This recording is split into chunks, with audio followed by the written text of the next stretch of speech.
A quick first look and hands-on with the Realme X2 Pro, just launched today in China. Is this thing a flagship killer? I'll leave that up to you, but let's go through the specs. I really prefer this white color that they've got. I love the shine on the back. It kicks off with a 4,000 milliamp hour battery and you get that 50-watt fast charging.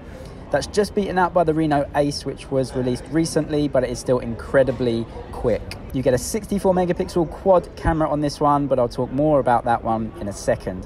One of the standout features for me is the 90 Hertz refresh rate display, 6.5 inch, and it's a 20:9 display, so it's slightly taller than what you get usually. Having 90 Hertz on this display is, for me, a really good thing. And it certainly sets the phone apart from a lot of the phones that came earlier on in the year. Having 90 Hertz on the display makes the phone feel completely different to use. And it's great we're seeing a 90 Hertz display on a phone this cheap. But I'll get to the price in a second. They've packed a lot of tech inside this phone. On the outside, you've got USB-C, and it does keep the headphone jack too, and a speaker down at the bottom. On the top of the phone, you get this really nice flat design too. And yes, there is a speaker up the top there. You get dual stereo speakers, and the 16 megapixel selfie camera is housed in that small notch. The bottom bezel is very slim too. On the left hand side, you get the volume rockers. Moving on to the right hand side, you get the power button with this nice color accent and the SIM card tray up there too. So is this phone a flagship killer?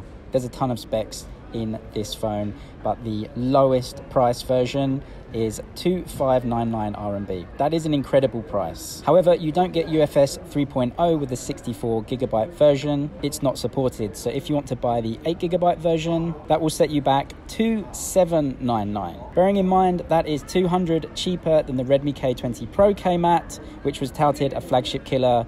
But I would say that this phone does beat it in a lot of departments, on the spec sheet anyway. This is the first real flagship phone that we've seen from Realme. It's using the Snapdragon 855 Plus. It has a good design and really everything you could want in a phone right now for what I consider a very good price. If it's a flagship killer or not, I will leave that up to you. Great design on this camera at the back. You get the 64 megapixel main sensor, an ultra wide camera, a 2x telephoto zoom, and a depth sensor for portrait shots as well. A quick test of the camera. I like the colors. They were very natural and representative of what the actual colors were in the room. Of course, I have to have more time and I will test out the camera, so subscribe if you want to see those videos as well. It does do 4K in video recording. You can record on the ultra wide too. Overall, I think it's a very capable camera. Let's just wait and see till the camera test to make a final decision. Overall, this phone is packing in pretty much all the specs that you could put in a smartphone at a fantastic price. So this could be a flagship killer. Subscribe for more of the latest first looks, unboxings, and hands-on videos. That's it for now, but I'll see you in the next one.